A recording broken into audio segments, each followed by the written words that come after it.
If you added up all the people killed in the wars of the 20th century, the figure would be around 108 million. That's a huge number, but shockingly, it still pales in comparison to the number of lives taken by a tiny natural killer. This creature has been responsible for the deaths of between 150 and 300 million people in the last century alone.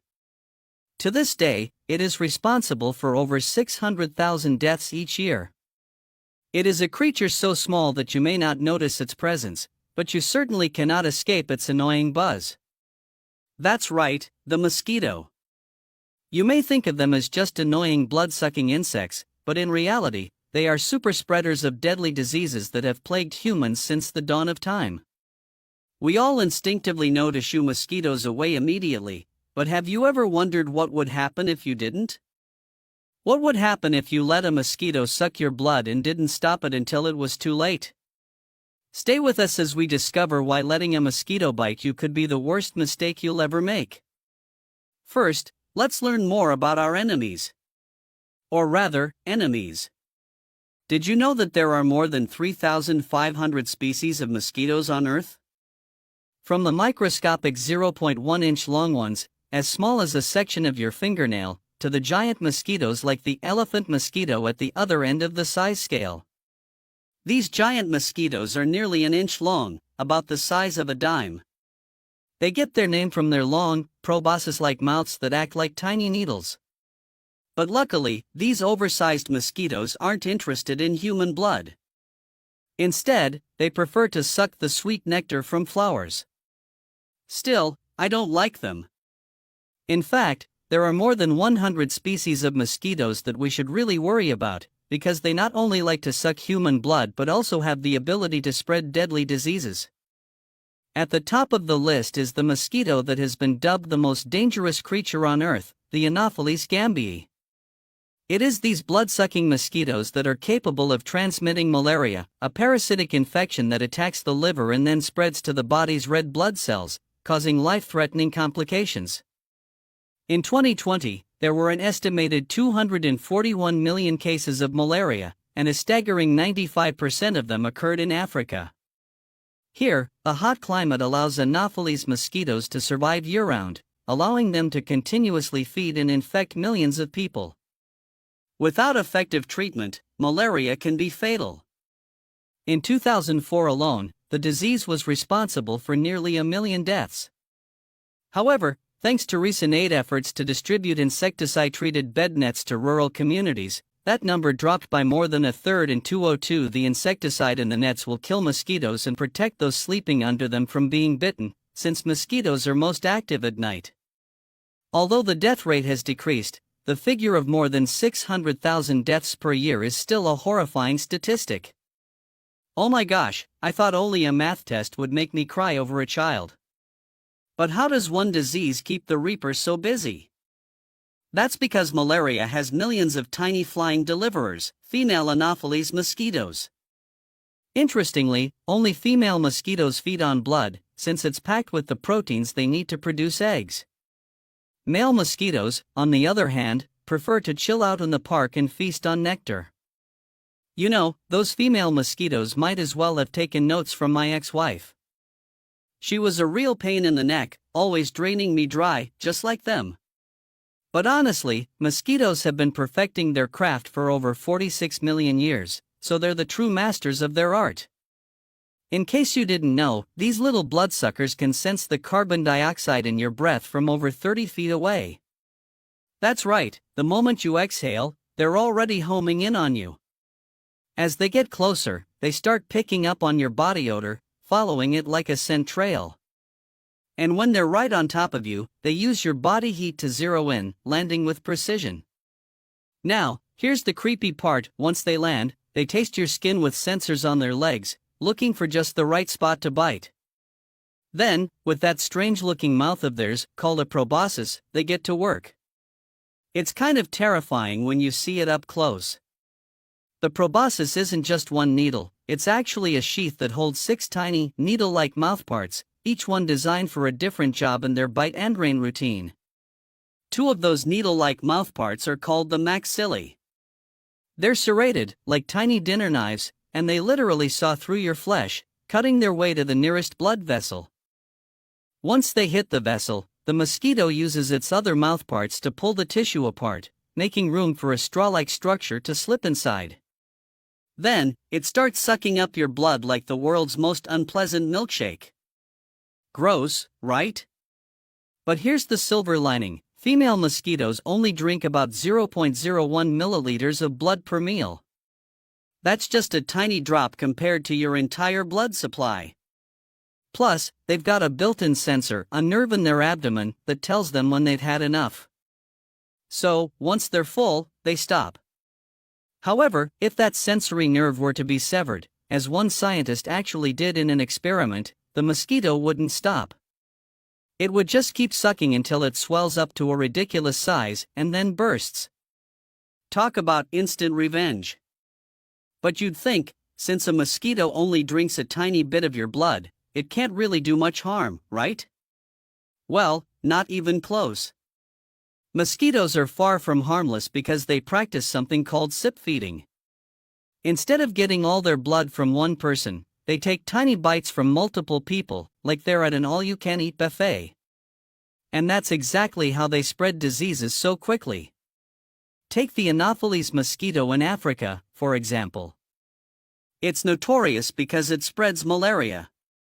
When it bites someone infected with malaria, it also picks up the Plasmodium parasites that cause the disease. Then, when it bites its next victim, it injects its saliva, which is loaded with anticoagulants to keep your blood from clotting right into the wound.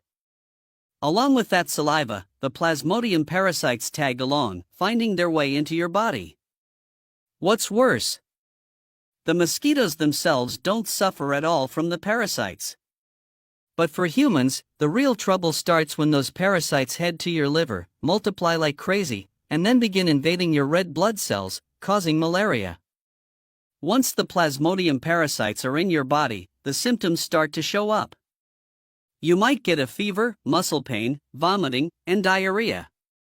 The loss of red blood cells can also lead to anemia, and you could develop jaundice, which makes your skin turn yellow. If you don't get medical help quickly, it can be fatal. Sadly, malaria has caused a consistently high death rate in Central Africa, especially among children under 5. Malaria is, without a doubt, the most devastating disease mosquitoes spread, but it's not the only one. There's actually a long list of nasty illnesses you can get from mosquito bites. If you're traveling through tropical climates, you'll want to keep an eye out for the Aedes aegypti mosquito. It's a carrier for a whole range of dangerous diseases. Starting with the mildest, we have dengue fever.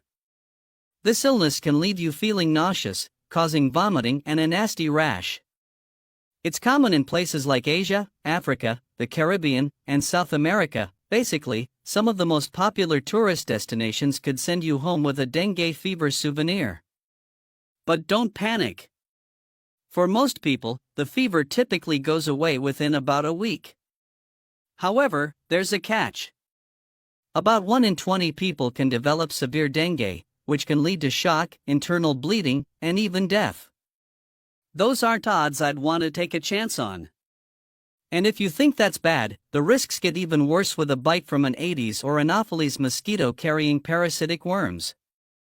These parasites can hitch a ride through your bloodstream until they hit your lymphatic system, leading to a condition called lymphatic filariasis. Lymphatic filariasis is a disease that affects over 120 million people around the world, especially in the subtropical regions of Asia, Africa, and the West Pacific. The good news is that most people who get infected are asymptomatic, they never show any clinical signs. However, for a small percentage, the effects can be pretty severe, and I mean that literally. Some individuals develop lymphedema, which is an intense swelling of fluid in the arms or legs. For some unfortunate guys, it can even affect their, well, family jewels. This extreme swelling disrupts the lymphatic system's function, making it tough for the body to fend off germs and infections.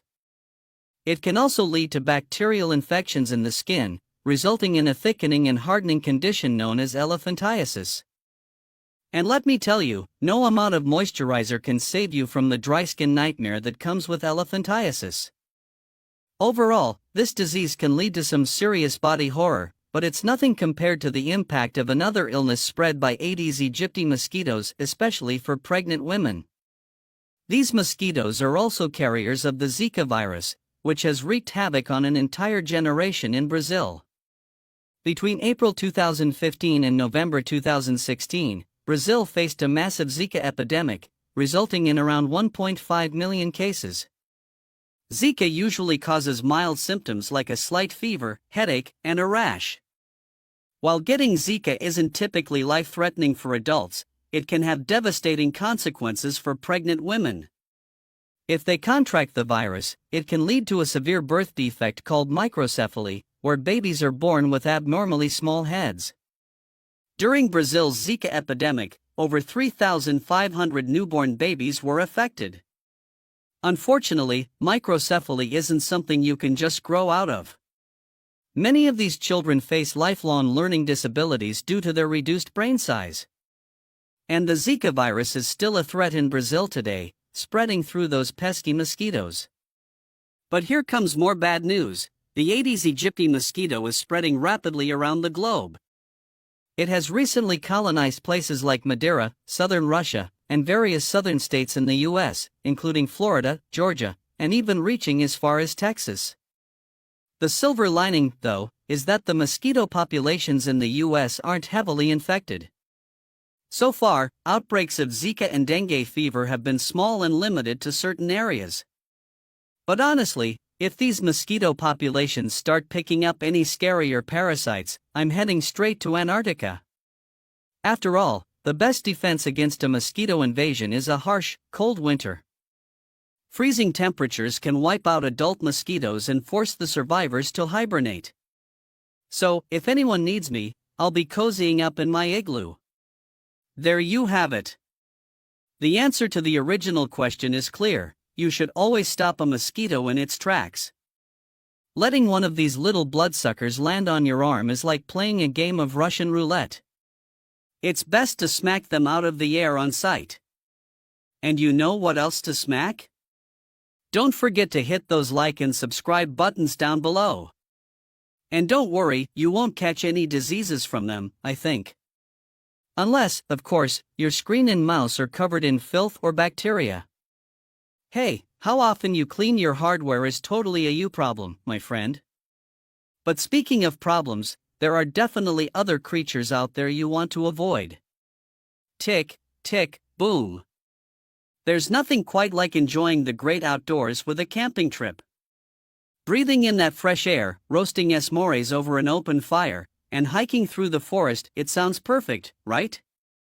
But you need to be careful when you're walking through long grass, or you might end up with an unwelcome hitchhiker embedded in your skin. You might think spiders are the creepiest eight-legged creatures out there, but let me introduce you to the vilest member of the arachnid family, ticks. With around 900 species worldwide, these cursed little bugs can be divided into two categories: hard-bodied and soft-bodied ticks. Just as their names suggest, hard-bodied ticks have a tough outer shell and look more like spiders, while soft-bodied ticks lack that shell and have an even more sinister appearance. Oh man, if I spotted one of those things in the grass, I'd probably want to set the whole forest on fire. But here's the kicker: these images you see have been magnified by a microscope. In reality, an adult tick is often smaller than a sesame seed. So, even if you're keeping your eyes peeled, it can be tough to spot one in the wild. It's this ability to go unnoticed that's key to the tick's survival. They're experts at blending in, making it easy for them to hitch a ride on unsuspecting hosts. Ticks go through 4 simple life stages. They start as eggs, hatch into 6-legged larvae, then transition to 8-legged nymphs, and finally emerge as adult ticks. But to move on to the next stage in their life cycle, they need to feast on blood. To get that malicious meal, ticks latch onto a host. They do this through a process called questing. This is when a tick climbs to the edge of a blade of grass, a tree, or a plant leaf, extending its front legs and waiting for a warm-blooded animal or human to brush past. When the moment is right, they hook on. After that, they crawl around your body until they find the perfect spot to bite through your skin and feed on a vein. Ticks go through 4 simple life stages. They start as eggs, hatch into 6-legged larvae, then transition to 8-legged nymphs, and finally emerge as adult ticks. But to move on to the next stage in their life cycle, they need to feast on blood. To get that malicious meal, ticks latch onto a host. They do this through a process called questing. This is when a tick climbs to the edge of a blade of grass, a tree, or a plant leaf, extending its front legs and waiting for a warm-blooded animal or human to brush past. When the moment is right, they hook on. After that, they crawl around your body until they find the perfect spot to bite through your skin and feed on a vein. Geez, you thought ticks couldn't get any nastier looking, right? Well, the horrifying sight of them isn't the only nightmare. Throughout their lives, ticks jump from host to host, and in the process, they carry along the diseases of each host. When ticks regurgitate, they're not just throwing up your blood, they're also infecting you with parasites they've picked up from their previous hosts. Ticks can even cross species barriers, spreading diseases from animals to humans. Take the black-legged tick, for example. This tick latches onto both deer and humans as hosts, transmitting Borrelia burgdorferi and causing an infection known as Lyme disease. Does that condition ring a bell? It's an illness that many famous faces, like Justin Bieber and Bella Hadid, have received treatment for. Since Lyme disease is primarily a tick-borne illness, it's disturbingly widespread across the US. This illness can hit you with a bad fever, headache, chills, and muscle pain. However, it's most commonly identified by the telltale red bullseye rash that appears on the skin around the tick bite. So, if you notice this rash showing up on your body, there's a good chance you've been bitten by a tick without even realizing it. But don't panic. Most of the time, Lyme disease can be treated effectively with antibiotics. The catch is that delayed treatment can lead to a condition known as late Lyme disease, which can surface months after the tick bite. This can result in symptoms like dizziness, nerve pain, painful joints, and even facial palsy, a condition that causes loss of muscle tone in the face, leading to drooping on one side. Maybe that explains why Justin looks so moody these days. But deer ticks aren't the only ones you need to watch out for. Just one bite from a lone star tick could turn you into a mandatory vegetarian. Here's the deal: when a lone star tick bites you, it can transmit a sugar molecule called alpha-gal into your body, leading to a condition known as alpha-gal syndrome. For some people, this can trigger an immune system reaction that results in a sudden and severe allergy to red meat. Crazy, right? Let's just hope militant vegans don't start weaponizing lone star ticks. But don't let the fear of tick-borne diseases keep you from enjoying the great outdoors. Generally, ticks need to be attached for 36 to 48 hours before they can transmit their diseases, so staying vigilant can help you stay safe. As long as you check your clothing and do regular tick checks on your body, you should be just fine. If you do spot a tick on yourself, grab a pair of tweezers and gently pry it off. But whatever you do, never crush a tick. Doing so could force it to inject all its nasty parasites into your body. Ugh. Let's hope the clock is ticking down to the day when scientists figure out how to eradicate these little monsters for good. Now, speaking of nightmares, get ready for this next creature. If you ever catch a strange, rusty smell in your bedroom, you might want to flip that mattress over. There's a chance you'll find thousands of brown dots that look like someone went to town on your mattress with a Sharpie. And if those brown dots are accompanied by crusty, translucent flakes, I have some bad news for you: you've got bed bugs. It's unlikely you'll actually spot the live bugs, though, since they're active at night and hide during the day. Those brown dots? Yep, they're actually poop stains. That's right, bed bug droppings consist mainly of digested human blood. So, while you're sleeping, these nasty little lurkers are munching on you. The digested blood contains a lot of iron, which is what creates that strange rusty smell. Meanwhile, those crusty flakes you see are actually molted shell casings. Bed bugs shed their exoskeletons as they transition through their 5 life stages, from egg to nymph to adult. Speaking of adults, they're smaller than an apple seed, with flat, oval brown bodies that only reach about 4 to 5 millimeters in length. True to their name, bed bugs spend their entire life cycle in the crevices of your mattress. While you might crave Oreos for a midnight snack, bed bugs are all about feasting on your blood. You might not even realize you've been bitten, as bed bugs release a small amount of anesthetic in their saliva when they bite. You'll only discover the evidence the next morning when clusters of red, swollen bite marks pop up on your skin. These little invaders typically make their way into your home after an overnight trip, hitching a ride on your clothing. The good news is that bed bugs don't feed every single night. In fact, they can go several weeks without a meal. This means they can stick around as unwanted roommates for months without you even noticing. Surprisingly, bed bugs aren't the worst bunk buddies to have. Although more than 40 pathogens have been detected in bed bugs, there's no conclusive evidence that they transmit any diseases to humans. So the worst thing you'll catch from bed bugs is an itchy rash. Still, I definitely don't want to host any sleepovers with these creepy bloodsuckers. If bed bugs decide to move into your house, it's time to put up a new roommate listing for an exterminator. Total buzzkill. Some say bigger is always better, but there's at least one thing that gets worse the bigger it gets: the terrifying flying menace of Southeast Asia, the horrifyingly nicknamed Asian murder hornet. Typically, Eurasian hornets are about an inch long, roughly the size of a paperclip. But when you look at murder hornets, they dwarf their Eurasian cousins.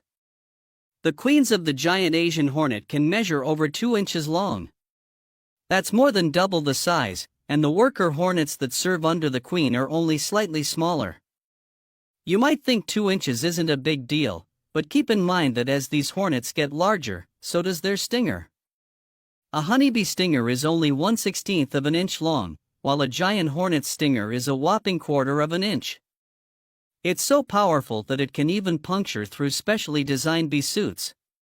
These monster hornets put those wicked stingers to good use in insect warfare, which is where they get their nickname. They have a brutal reputation for wiping out entire bee colonies. In just one invasion, murder hornets can destroy over 30,000 worker bees. Once the worker bees are annihilated, the hornets abduct the larvae and pupae, taking them back to their nest to feed their own baby hornets. Thankfully, murder hornets don't usually sting humans unless they feel threatened and need to defend their hives. But if you do find yourself on the wrong side of a murder hornet, prepare yourself for a hellish experience. Those unfortunate enough to have been stung describe the sensation as akin to being stabbed with a red-hot needle. And here's the kicker: unlike honeybees, which have serrated stingers that get stuck in your skin and pulled out after a sting, meaning they can only sting you once, hornets have smooth stingers that don't get caught. This means they can sting you over and over again. Yay! So, what makes their sting so excruciating? It's packed with a toxic cocktail of chemicals specifically designed to inflict pain and swelling. Among these chemicals is one called mestoperin. This nasty little component isn't found in bee venom, and it can combine with other chemicals to break down blood and muscle cells. Plus, the histamine in a hornet's sting can trigger a severe allergic reaction in about 1.2 to 3.5% of the population. The severity of murder hornet stings is no joke. A 2007 study revealed that in Japan alone, these deadly bugs are linked to between 30 and 50 fatalities every year. Most of these casualties result from anaphylactic shock or sudden cardiac arrest. So, yeah, this bug definitely lives up to its title of murder hornet. Ironically, even though murder hornets can be lethal, honeybees are actually more venomous. Sounds counterintuitive, right? The danger of insect venom is measured using the LD50 scale, which determines how much venom is needed to be fatal to 50% of a test group of mice. The lower the lethal dose, the more dangerous the venom. A honeybee's venom has an LD50 of 2.8 mg per kilogram, while the giant hornet's venom has an LD50 of 4.1 mg per kilogram. This means hornets have to inject a much larger dose of venom to overpower their victims. But they make up for it by being able to sting repeatedly, delivering up to 10 times more venom than honeybees can in a single sting. To put it into perspective, to reach a life-threatening toxic dose, a person would only need to be stung by a couple of hundred hornets compared to around 1,000 honeybees. Unfortunately, this terrifying species is now invasive in the United States. Everything gets bigger in the US, but if you ask me, giant hornets are one thing that should have stayed small.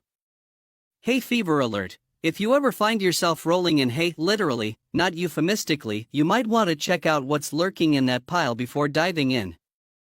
Aside from startling a few horses, you could end up crushing a blister beetle. As the name suggests, these toxic bugs produce a nasty chemical called cantharidin, which can cause your skin to erupt in painful blisters. But that's not all. If someone accidentally consumes a blister beetle, the released cantharidin can wreak havoc on the lining of their gastrointestinal tract. Ouch! Blister beetles come in various vibrant colors, so you won't be mistaking these 1-inch bugs for a tasty Jolly Rancher anytime soon. The real threat posed by these biohazard beetles is to farm animals, especially because blister beetles are drawn to alfalfa hay. This type of hay is a popular choice for cattle and horses since it's packed with protein and fiber. However, if the beetles get ground up during the processing of the hay, they can contaminate it with toxic cantharidin. Just 1 or 2 of these beetles can be fatal if ingested, even by a large animal like a horse. So, yeah, blister beetles are definitely not a bug you want to mess around with. Which of these dangerous insects would you least like to encounter? Drop your thoughts in the comments below, and thanks for tuning in.